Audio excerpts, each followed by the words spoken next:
Should I start? All right. So, good morning, everybody. Good morning. Buenos días. My name is Doctora Joanna Frey. Yes, in Spanish we get to have a female version of doctor. It's good. And I'm from Clínica Back to the Garden. Yesterday you heard my husband, Dr. Joanna Frey. Today's my turn. And I'm going to talk about raising healthy families, right? We've heard so much this weekend about different diseases and the influence of unhealthy lifestyles in our daily living, right? So now it's time to put the information together. Like, what are you going to do with all that information? Now you have to bring it home, right, and put it into practice. That's the hardest part. So I'm going to give you some strategies today so you can enable yourself to live better and educate people around you, right? And maybe be an influencer in your community. So first of all, I want to thank the NHA for inviting me. And second of all, I feel really grateful because I'm the only Hispanic speaker in this conference. So I have a huge platform on social media. And could you guys just say hello to my Hispanic people? They're actually looking right now. If you can say good morning to them.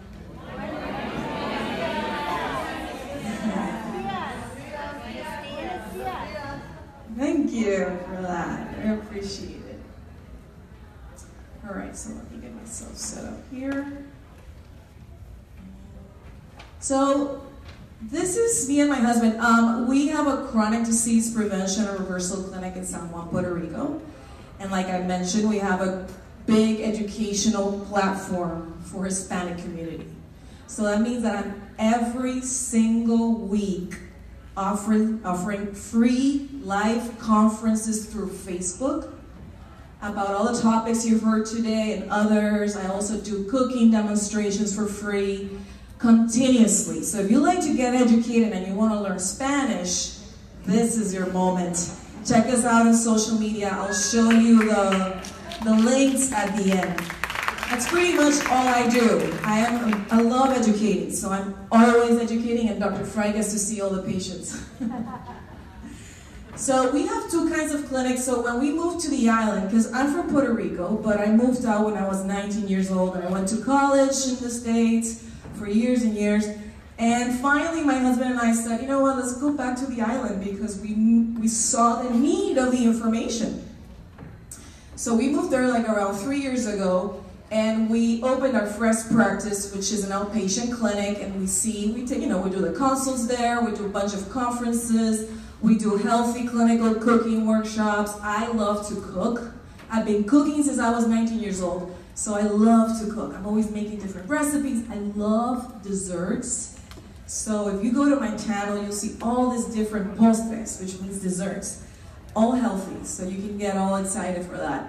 And we also offer chiropractic, but we recently opened a residential center a year ago. Really, with the hurricane, we had to close it down, so it's less than a year.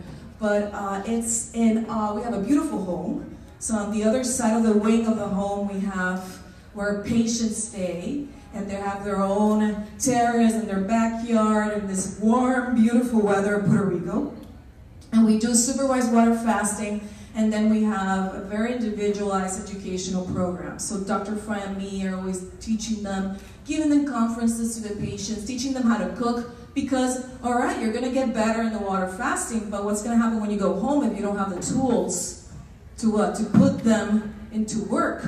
So for me, that's the most important part. Yes, you may be able to reverse your disease and get much better and lose weight, but you need to know what to do when you get back home and so you can implement everything you've learned in an effective way, right? I think that's where we mostly struggle as human beings. So before we begin, I'm going to give you some strategies you might have heard before about healthy eating and lifestyle, but I'm going to put them in a way so you can effectively use them, and it's a nice flow, and that you're successful, right?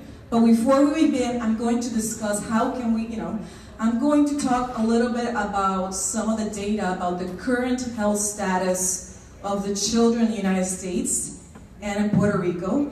And we're going to learn how some of these causative factors that have driven our future generation to where they are, and how can we modulate these factors, these causative factors that have driven our generation, our present, our future generation, to high risk of mortality and morbidity.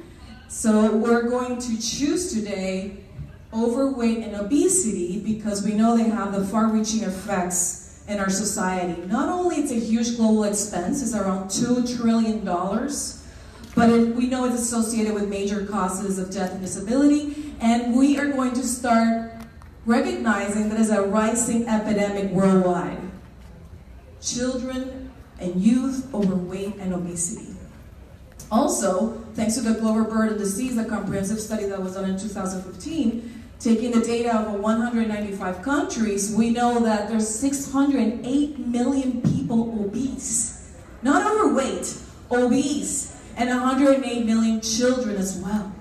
So the past 30 years, we've seen the prevalence of obesity, rise from 5% to 18.5%.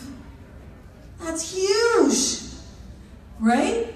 And the rate of increase in childhood obesity has been greater than the rate of adult obesity. It's terribly sad. What does that mean? It means that these children will never know what it's like to be healthy, what it's like to be in your ideal weight.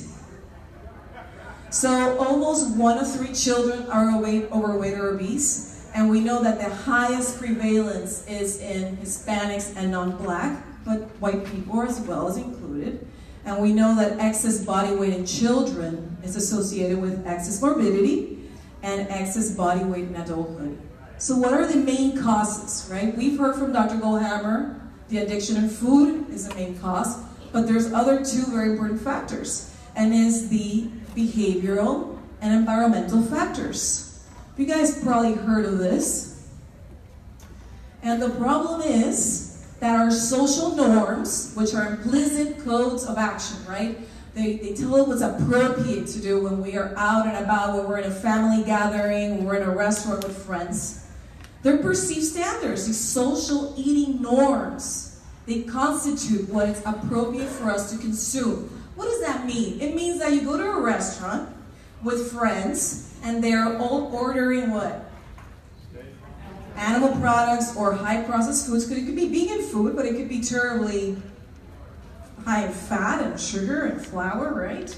And then you feel like that you have to kind of order something similar because that is our social eating norms. You know what I'm talking about? The other day somebody was saying, I go to a family gathering and I don't want to be rejecting everything that's there because I don't want them to feel bad and I don't want to feel, disapproved. And we end up eating what they're eating as well, right? And they're so potent and pervasive, these social norms. So of course, us as humans, we're a highly developed capacity to learn from others. Children learn from their parents, right? We learn from our neighbor, from their doing, from our teachers. So we're constantly learning from others as part of our human capacities. So when we are approved, it feels really good. We feel what? Rewarded. And when we're disapproved, it's aversive. We feel like we're being punished. I know you all guys know what I'm talking about because that is one of the main reasons why we eat the way we are. We're eating. So the problem with social norms, it's not that social norms are bad because the Okinawans, their social norms are what? A high plant-based diet. So they probably go to their neighbor's house and they're eating, rice and beans, etc. But our social norms, what? They're modulated by inducements that discourage what? Physical activity and encourage overnutrition. So those are our social norms. How can we defeat that? How can we manage that if what's around us is stating that not doing any physical activity and overeating is the right thing to do? So this is what happened to me. And I know it's happened. Sometimes I think Puerto Rico is different from the States, but it's pretty much the same. I hear your questions.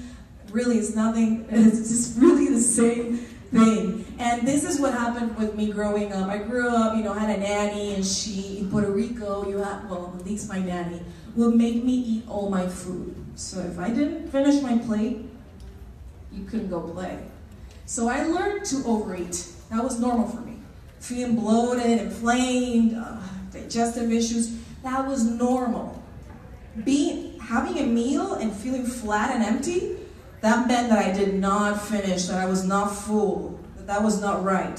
So I grew up, my dad's American, he's from California, he's a huge guy, 6'3", obese, and my mom is like this tall and tiny and skinny, very healthy woman.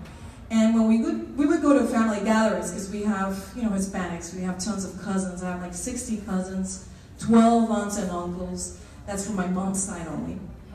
So we would go to the family gatherings. It would be like a huge party, the tables full of food, right? And this is what would happen. I would go and try to eat, and I was always overweight. And my mom was always behind me like a police. Don't eat that, like you shouldn't be eating that, right? Because she was skinny and she was slender and she wanted me to look like her.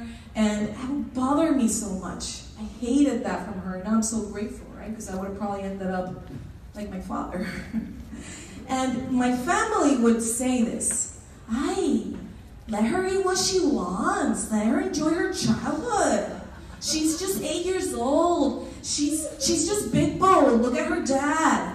He's a big bone guy. He's American. That's normal. Or, don't be putting her in any diets. She's small. She's 10 years old, 12. Let her enjoy her life, right? That's just baby fat. Chubby means what? Good health. I was born chubby. I was chubby when I was raised. All the way till, recently, I would say. So these are the consequences that you're going to see if you're overweight or obese. It affects different factors in your life. So yes, we know the physical health factors, cardiovascular disease and cancer and glucose intolerance. Many of the doctors this weekend have reminded you about that. And then we have the functional factors. This mobility limitations, disability, unemployment, reduced productivity, right? We have reduced academic performance. And then we have the psychological factors, which I think are the worst because like Dr. Lim said, you remember him up here? Today it still affects him. It stays with you forever. Stigma, negative stereotyping, discrimination, and others. So this is what's happening nowadays, obesity among youth. It's on the rise, and we see that the biggest rise is on 12 to 19 years of age. And I just want to mention this because I have patients that their kids are 8 or 9 and they're slim, they have a terrible diet, and they think, they're their ideal weight, they can still eat this way, but probably they're going to end up with the issue we have now, that they get overweight and obese when they're 12 and 19. So this is for the adults because we do need to remember that parental weight is one of the predictors of obesity in children and adolescents. So we find that children from families with obese parents were at significantly higher risk of obesity compared to children of overweight parents. So if you have one obese parent, you have 50% chance that the kid's going to end up being obese. And if you have both of your parents overweight or obese, you have 80% chance that your kid's going to end up overweight or obese. So yes, we're on the rise, pretty high numbers there. Yes, Hispanics, we win the gold medal, not in the women, but white people too, and Asians as well. So the trends are rising. Sometimes you go and when you're researching, you find people saying that there's a plateau. There's no plateau. Yes, there's a little increase from 2008 to 2010, but if you look back 10, 20 years ago, we were at 13.9, now we're almost at 20%, and look at the adults, almost a 10% rise. So chronic illnesses in children, we see that 40% of our children have poor cholesterol levels. We see that the incidence of type 2 diabetes has increased to 25 to 45%. And we see that overweight and obesity are associated with increased risk of at least 13 different types of cancer. And of course, overweight and obesity are accounted for 40% of all cancers diagnosed in 2014. So even an 11-pound increase, which is typically what people increase in a cruise or in a vacation, and it's just 10 pounds, that's associated with increased risk for overweight-related cancers. There's no escape. We shouldn't be overweight, we shouldn't be obese. So what will I eat, doctora? So what should I be eating then? I don't want to be overweight. I don't want my kids to be overweight. I don't want my grandchildren to be overweight, right? I want them to be healthy. I don't want them to suffer from the psychological factors and others. So if we look at the guidelines, this is very general, the Academy of Nutrition and Dietetics, what are they saying? They're saying that if you appropriately plan a vegan diet based on what? Healthful and nutritionally adequate, you'll have benefits for prevention and reversal of chronic diseases. But it says there, nutritionally adequate. And it's fantastic for all stages of life. For babies and children and grown-ups and athletes and everything. And then if we go to the mainstream guidelines from the USDA, right, from the government, my plate, right, and the USDA dietary guidelines, what do they say? Nutrients-dense foods are a foundation of healthy eating. And they tell us to the top 3 listed foods that they have are vegetables, grains, whole fruits, reduce your refined products and salt, and get on with your physical activity. It's everywhere. This information is everywhere. So, what are the nutritionally dense foods? These are foods that do not have a ripple effect that causes disease or all-cause mortality. So there are only fruits and vegetables and whole grains and legumes. And in Puerto Rico, we have a separate section. We got our root vegetables are, have you guys heard of taro root? And yuca, and tortilla, and yame, and yes, sweet potatoes and potatoes, but we have this variety of root vegetables, and that is a staple in our cuisine every day, lunch and for dinner, every single day. And of course, a lower intake, but of nuts and seeds. You don't want to sprinkle that every day in every meal or in your snacks. It's more for maybe for dinner, a dressing, so you can keep a low-fat, plant-based diet. So, this is the reality. Now we're going to get our gloves on and we're going to talk about the strategies. This is what's happening. You know, I see a lot of patients and they come to the clinic and they say, Doctor, I don't know why my kid doesn't want to eat vegetables. He doesn't even want to eat raisins. Can you imagine that? Raisins are so easy to eat. So I say, what are you doing? Well, I don't know, Doctora, because I eat healthy. I don't know where he's getting it from. And it's so funny because we say that, but that's not really what's happening. You know, you need to be consistent because whatever you're doing, your kid is going to mimic you, right? So this is really what's happening. These are the favorite excuses I hear every single day in my platform, social media, or my patients for lifestyle changes. They tell me, Doctora, it's not my fault. It's that when they go to the grandparents' house, that's what, you know, that's where they screw up. It's the grandparents, Doctora. They just don't get it. They want to feed them whatever they want. They want to spoil them, right? No. It's the food at school. That one's classic. You know, it's that when they go to school, they, you know, the lunch they serve at school, it's, you know, and that's what they eat. Delegating the responsibility on your children. Right? The third one is there's no time for cooking. I like this one because at least they're being honest. There's no time, Doctora, you know, I'm driving, I pick them up at school, I'm exhausted, I get home, I don't want to cook. Forget that, I'm just going to order something or open a package and put it in the microwave.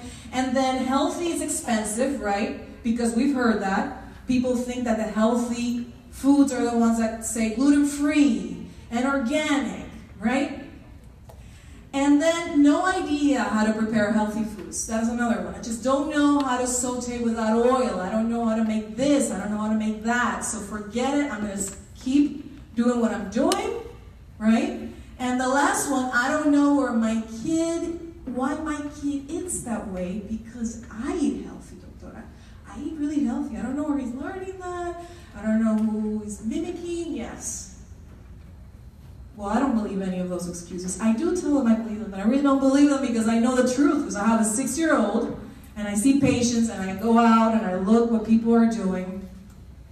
And this is the first exercise I do with my patients. I tell them, all right, how many homemade meals do you make? Well, there's 3 meals a day. So how many meals is that a week? 21. What if you eat snacks? The other day somebody said, I like to have my mid-morning snack and my afternoon snack. That's 5 meals. 5 times 7, what is that?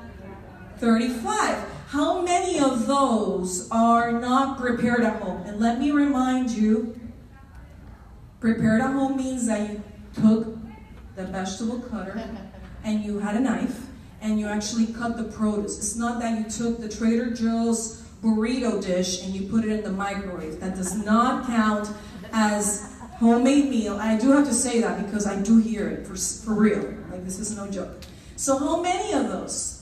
You'll be surprised. You have to do this exercise with your partner. If you're a grandmother, you should do this with your son or your daughter because it will put a clear picture of what are your dietary habits, your pattern.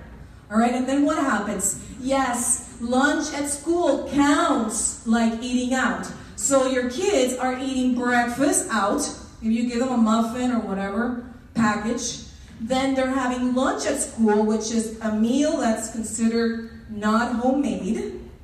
And then they have money and they go to this, I don't know how it's here, but in Puerto Rico, in front of every school, there's an old guy, a really cute old guy with all the affordable junk food you can imagine. And then what happens? At 3 o'clock out of school, we go there and we eat. That's what I used to do.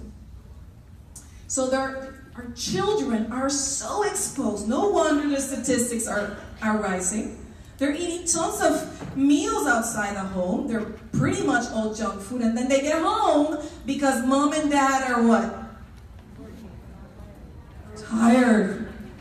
I mean, I ain't meant to fly because I get my home, my kid after the days were at outpatient, and I'm exhausted. You know, you're in traffic, and they have to pick up your son, and then you have to drive home, and then make dinner, you know. It's intense, right? So the first strategy you need to implement to be successful and have a stable and consistent, healthful home is what? What is that book or something? Routine. What? It's not the Bible. I said a recipe. A recipe book? You're close. Education. Guys, you started this, so you're here. Give yourself a big hug and give yourself some credit. Nurture your brain with your educational resources. You have to do this.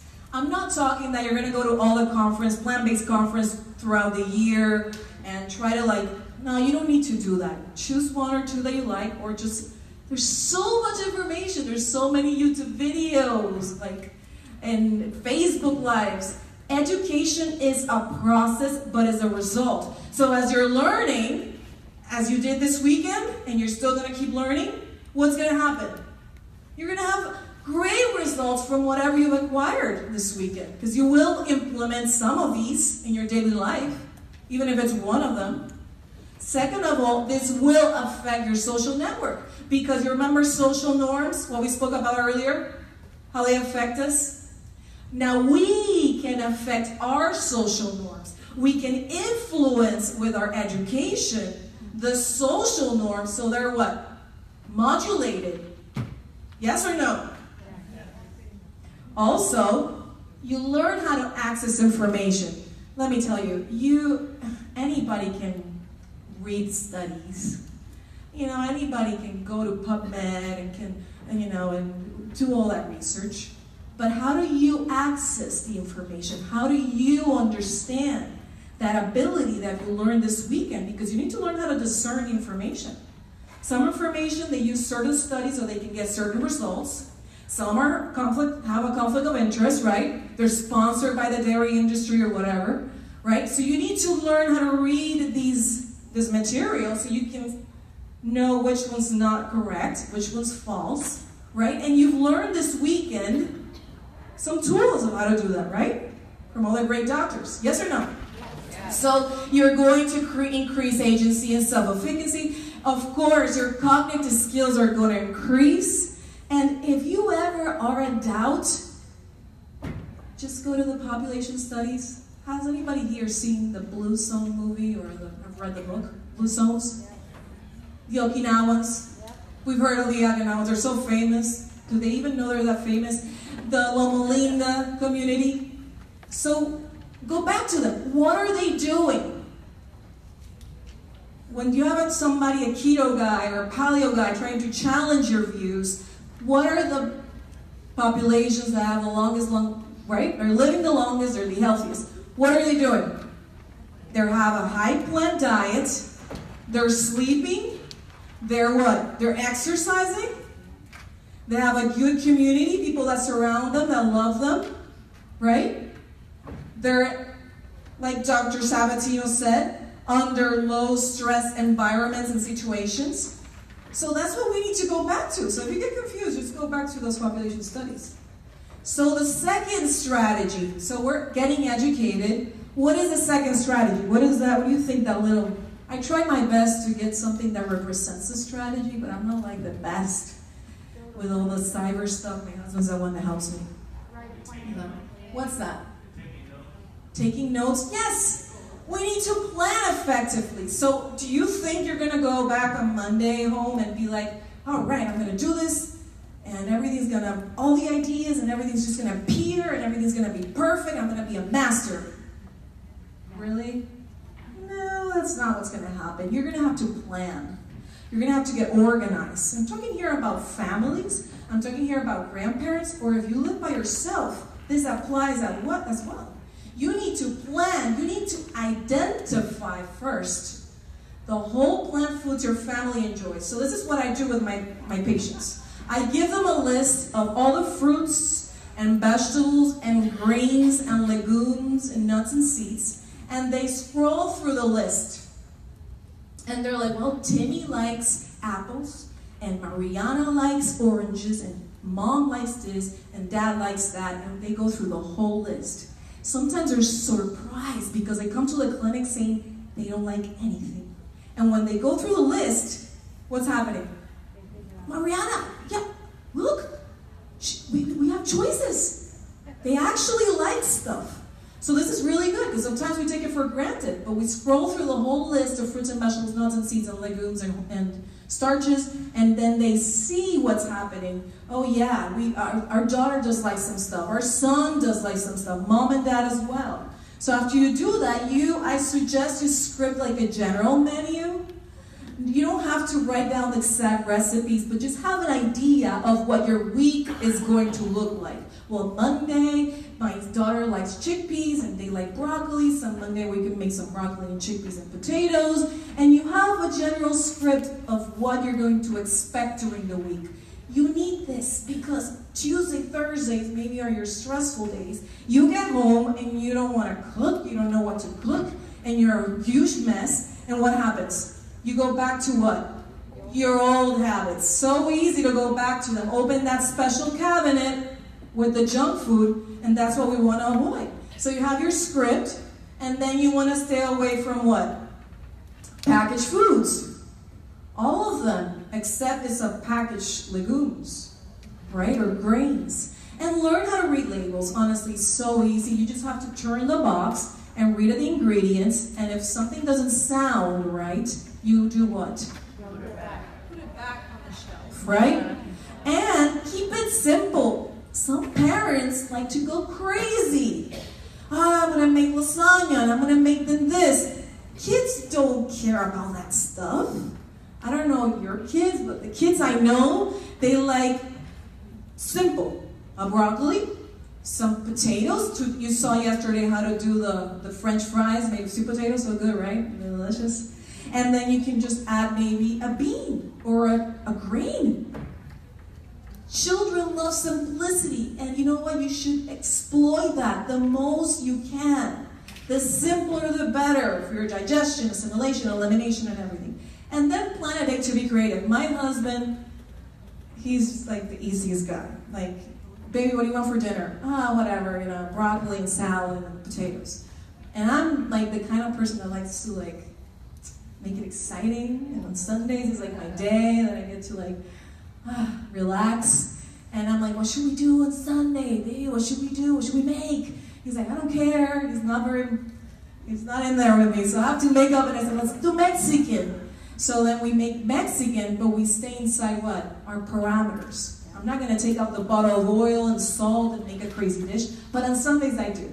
I do make something fun, really healthy, different, and then Monday I go back to my simple eating of salads, steamed vegetables, a grain, or a starch, or a sweet potato or something. So the next one is what? What is that crowd of people? What? Family? Yeah. This is the moment where you actually communicate to the family. A lot of parents like to get on with this new lifestyle, but they dismiss the idea of including their children and their decision making. So you already got educated enough to sound as an intelligent person that can explain why this lifestyle works and we should be adapting it ASAP, right?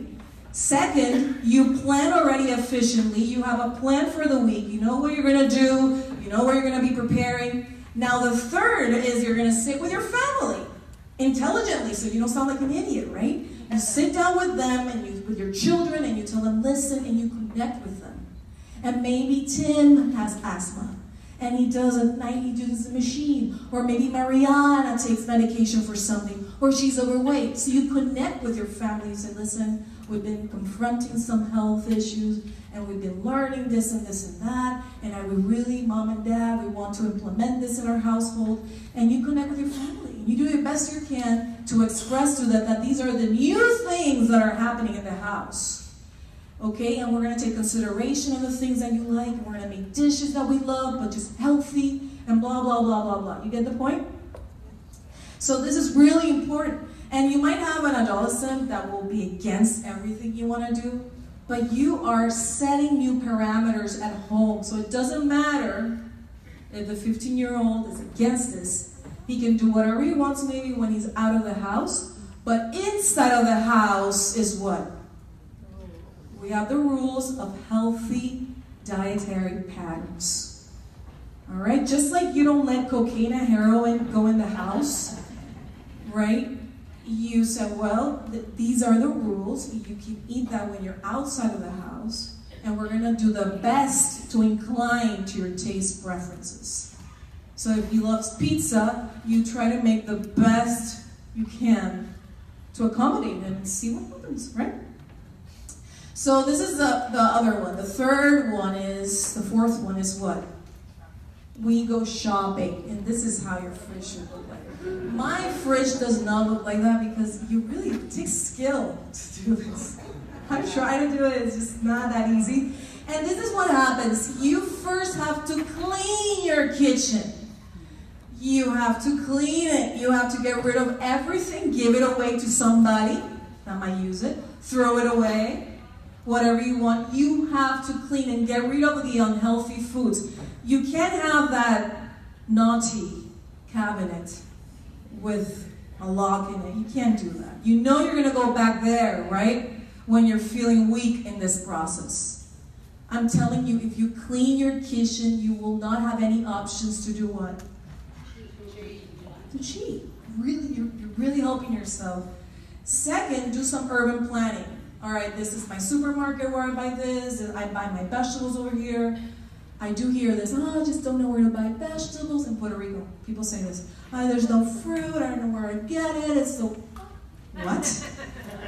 No, that's not true. And if it was true, you do some urban planning. well, I go to Costco for this, I go to this farmer's market, I go this for this and that. You know where to go, you know what to do. You're what? You're planning effectively. Third one is that you're going to develop a grocery shopping practice with who? Or your grandchildren. Grandma, grandpa, you're going to go shopping. You already did your little talk with your grandson. Maybe you included mom and dad, whatever you want to do. And they said, let's go shopping. What are your favorite fruits? What are your favorite vegetables? Let's do this. Empowering them. Letting them make decisions. Right? And please, you need to learn how to store fruits and vegetables. I hear this a bunch. Is that the fruit go bad? Oh, the fruit, if I buy fruit, nobody eats this, goes bad. How can it possibly go bad? There's a freezer. You peel the fruit, you put it in the freezer, you make smoothies, and with the vitamins you might be getting, you make ice creams. Has anybody done banana ice cream in the Vitamix? Isn't it amazing? Children love it. I don't care what the dietary habits they have, they will love the banana ice cream. You can put different fruits and toppings, it's so amazing. So learn how to dehydrate. If you have children or grandchildren, dehydrating is fantastic. Does anybody have a dehydrator here? It really is a great tool. You don't need it, but you put bananas in there. You know what I make that my son devours? Cinnamon rolls. Have anybody made these in the dehydrator? It's bananas cut on the long side. You dehydrate them, and then when they're like 8 hours of dehydration, you put date paste. You guys know what dates are?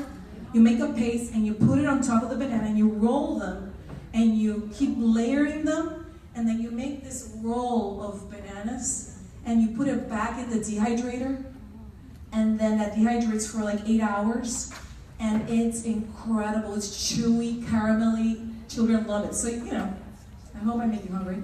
The dehydrator is a great tool when you have children. I do vegetable wraps without any flour, hardly any nuts and seeds, and I make wraps, and I make different dry fruit, and make cookies. It's fantastic. Anyways, always have ripe fruit in front of the children on the table. This is another thing. When your children come from somewhere, what is going to be their pattern? To eat something probably detrimental for them, right? So what do? We have their favorite fruits that we already had scanned through the list. Tim likes grapes. So what do I have on the table when they come back from playing? Grapes, bananas, or the special oatmeal cookie from the Kathy Fisher's book, right? That they can see it, and it will be the first thing available for them, so they can what? Be tempted and motivated to eat it, right? And homemade snacks available. I've already talked about that. So what's the next one? It's not get your own chef. I know that's what it looks like, but it's actually cooking is the new happy hour. Honestly, if you like to eat out, which I know most people love to do every weekend, that is not and will never be a good alternative for a healthy living. I don't care if you go to a plant-based restaurant or a vegan restaurant, the possibilities of there being oil and salt and sugar and flour are probably going to be what? High. Vegan food can be so terrible for you. It really can. I mean, my patients, a lot of them are vegan and they think they're so healthy, but they know they're not. But they think if it's vegan, it's what? It's healthy, and it's probably not, because it's full of oil and other stuff. So cooking needs to be your new happy hour. So what does that mean? For me, that means that when I get home from work, which I used to get really stressed out because I'm a multitasker, overachiever, workaholic, all of the above. And what happens? I get home from work and I'm like so stressed out, and I have my son and he's sick, so he's doing his thing and it's just crazy. And what happens when I get home is that cooking used to be like, oh, I'm gonna do it, but I kind of hate it because I was so stressed out. So I had to change this. And what did I do? I changed it. I got home and I now put I don't cook anymore in my work clothes, so I change and I put music on, and I love carbonated water, so I put like Perrier, and I do like a drink, and I splash some lemon in it, and and I'm in a good mood, and I start cooking, and I feel good, and I have the music. If my son comes to bother me, because you know how children are, he'll come in, to fight or whatever, I'll be like, I'm in my zone. So if I need to put TV on just for a minute, or give him a book, yes. So I can be in the zone and enjoy the cooking, because cooking is so important. It's for greater purpose. It's like Dr. Greger said, it's our survival tool. What happens when you cook? Number one, you encourage your kids to do what? To cook with you. I got these knives for my kid, and he cooks sometimes with me, and he enjoys the process, and he learns the importance of cooking. What happens next? You control the quality of the food. When you go to a restaurant and you tell them, listen, I don't want any oil, I don't want any sugar or any salt. I don't know you guys, but when I worked at restaurants and we had a picky customer, that spit and other stuff I'm not going to mention. So in your home, you control the quality, and you can actually accommodate to the taste preferences of your family. So you get to make what? The chickpea or whatever they like. And what happens then? You decrease the consumption of healthy dishes, because what happens when you go to eat at a restaurant? Maybe you order a salad, but what did your husband order? Maybe you order onion rings or some bread, and what happens? We end up doing what? I'll just have like a slice of that, I just have a bite of this and that, and what happens? We activate the addiction patterns in our taste buds, and as well our bad dietary habits from the past start to rise up. So develop some food preparation knowledge skills. This will help you. What I mean by that is kind of like learn how to do basic things. You need to learn how to saute without oil. That's kind of important. You have to know how to steam vegetables. You should learn how to make a dressing or one or two, because if you're going to avoid oil and salt, you will need to be kind of able to make dressings so your vegetables are not boring and just, like you're excited to eat them. So you want to learn those, and they're very basic. And you can actually go to YouTube and they'll teach you how to make that. We have so much information out there. And the last one, not least, be creative and get empowered. Learn to be the influencer in your family. So when you teach your children and when you make cooking a staple in your home, you become a strong influencer for your family and your community. And of course, saving money, taking cooking classes, all that stuff's great. And this is important. Transform your kitchen into facilitating your new patterns. Now, when I started this journey, I bought so many things. I have like 2 juicers, I have like 3 Vitamix, I have like 3 magic bullets, I'm not kidding. I have a popcorn maker, I have 2 waffle makers, I have expensive knives. I don't know why I did this. At that moment, yes, it was necessary. I have this sterilizer, I have one that is like this, I have another one that's like that, because I bought the good one and then the new one came out, I know this one's better, so I thought that one, and you do that, and that's part of the process, in your transition to getting better in your dietary habits and lifestyle factors. You do that. You spend money on some things, but then as you evolve inside this process, you realize, I really don't need any of that. Now I have my expensive knives that I never use. I use my Costco knives. And I have my cutter, my regular vegetable cutter. And then I use my Vitamix, my Instapot, because it's so great. Like you get home, like in a rush, and you put something in the Instapot, which is like a pressure cooker, and you leave it there, and you don't have to even worry about it. It just cooks everything by itself, and the oven. So those are my gadgets. Oven, Instapot, Vitamix, and a pan with a lid for the vegetables. Super simple. Now I have 2 huge drawers, and if you open them, all the gadgets are stuffed in there, which I'm thinking I might have to sell at some point because they're just taking up too much space. And the last one I want to touch is that now that you're cooking, bring stuff home to school and work. And start that practice with your children. My 6-year-old was raised in this lifestyle, so he doesn't know any better. He just knows that mommy always makes food for him for school. And in Puerto Rico, the public school system is not like here. Everybody here goes to public school, right? Most people. Over there, you don't want to do that. You want to go to private school. And when you put him in private school, obviously you have to bring all the meals, right? Or buy them at school, which you would expect that the meals would be really good because it's really expensive private school, but they're not. It's hamburgers and hot dog and pizza, all that stuff that they sell here. So he's always had food from home. But this happened recently. He's in a new school this past year, and every Friday at the beginning, he would bring all this candy. And he would bring it because he doesn't eat it. He's never had candy in his life. But he thinks it's very colorful and pretty, so he brings it home and he has like a spot in his drawer where he puts it, and he thinks they're like toys because they're like orange, and you know, like they come in these beautiful packages, right?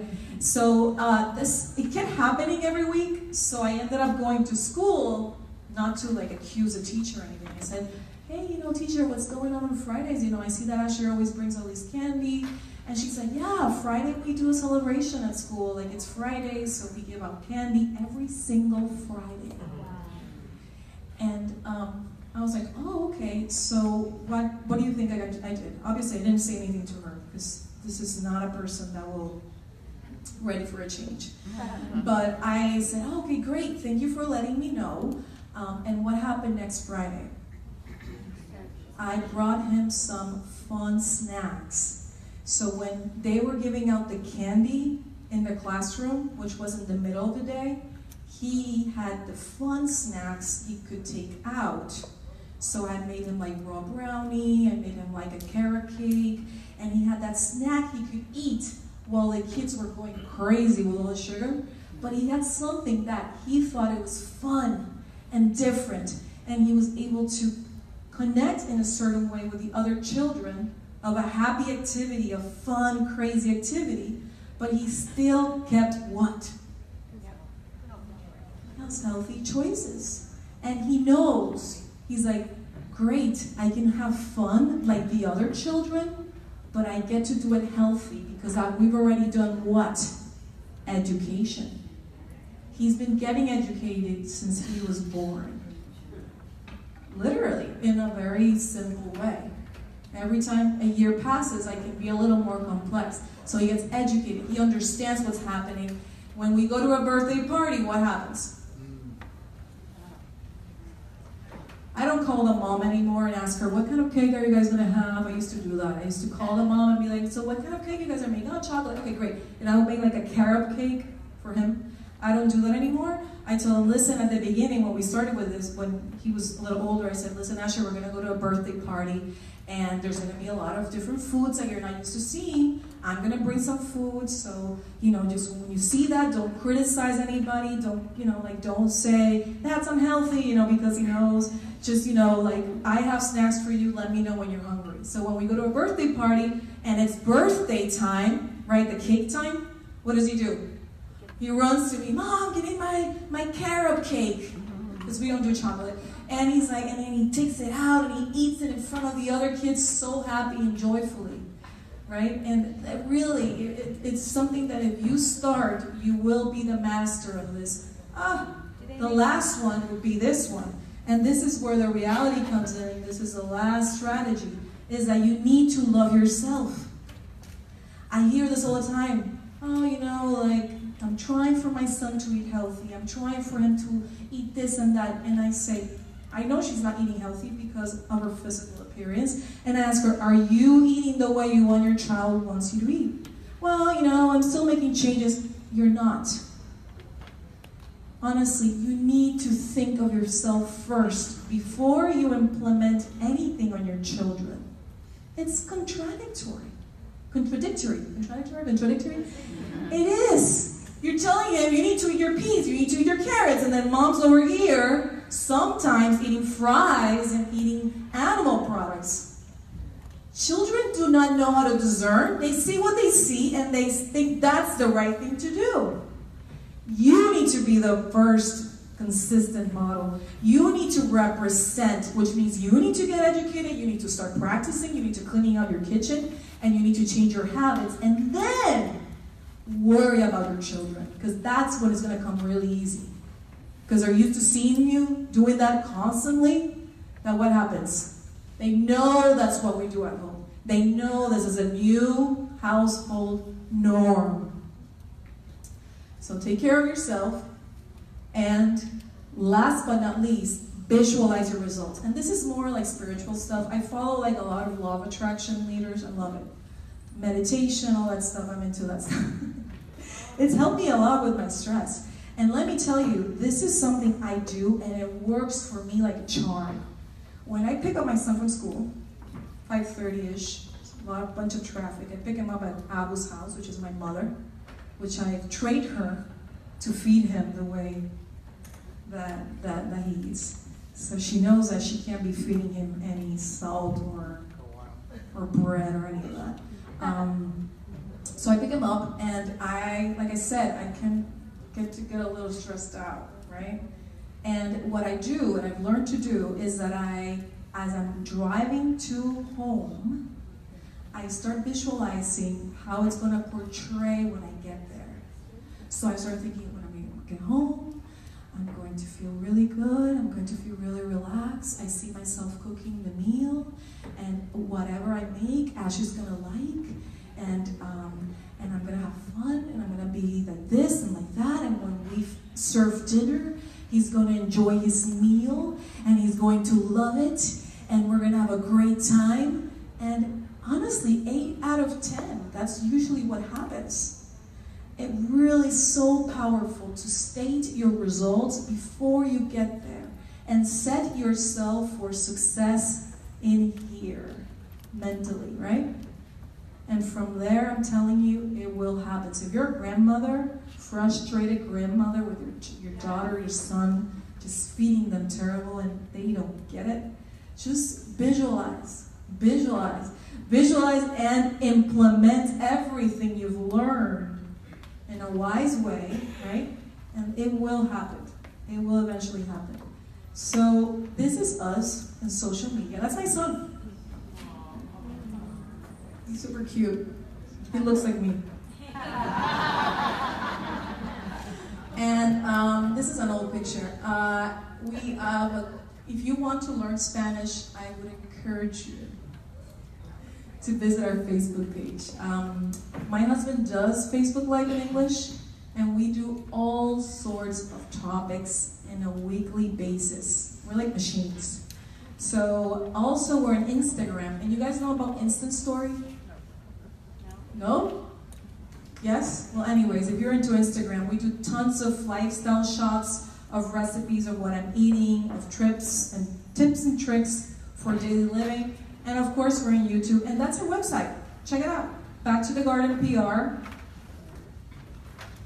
Is it in English? It's in Spanish, but if you copy-paste the information and put it in Google Translate, we're building our English website, but you can always Google it. You can't read the red for your YouTube channel. What's that say? It says Back to the Garden PR for Puerto Rico. All right, guys. Well, thank you so much.